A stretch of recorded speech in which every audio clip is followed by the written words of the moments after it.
তো বন্ধু দেখো সুন্দর কিন্তু সব মানে গলে গেছে। এবারে আমি এটার মধ্যে মশলা অ্যাড করব। পেছন থেকে অনেক কথা আসছে, আমার কাকা শ্বশুর আর শাশুড়ি কথা বলছে, তো যাই হোক ওটাকে কপিরাইট মনে করো না। তো আমি এবারে দেখো আদা আর লঙ্কা পেস্ট দিচ্ছি।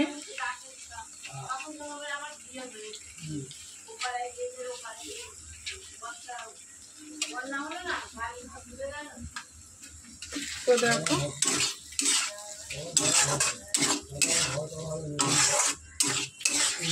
বেশি মশলা দেব না, কারণ এক গাদা মশলা ভালো লাগে না।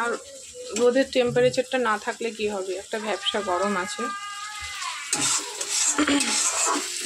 আর আমার এমনিতে এগুলো খাওয়া বারণ।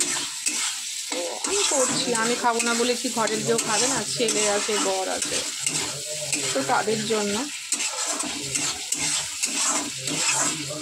তোমরা পাটে পাটে পেয়ে যাবে, আজকে পটলের রেসিপিটা পাটে পাটে পেয়ে যাবে।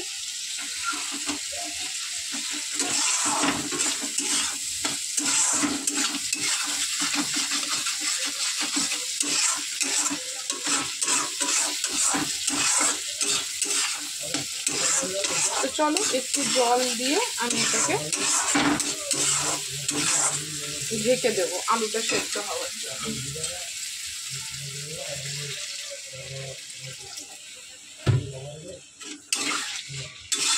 মশলাটাও কষে যাবে, আলুটাও, কারণ কি বলতো আমি দাঁড়িয়ে থেকে কষাতে পারি না, আমার শরীরে খুব সমস্যা হয় আগুনের সামনে দাঁড়ানোটা, সেই জন্য আমি একটু জল দিয়ে ঢেকে দিই, এদিকে সেদ্ধও হয়ে যায় কষাও হয়ে যায়। তো চলো আবারও ফিরে আসছি, এসে প্রপারলি হবে। তো চলো দেখো ঢেকে দিয়েছি, এবার একটুখানি ঘর থেকে ঘুরে আসি, চলো।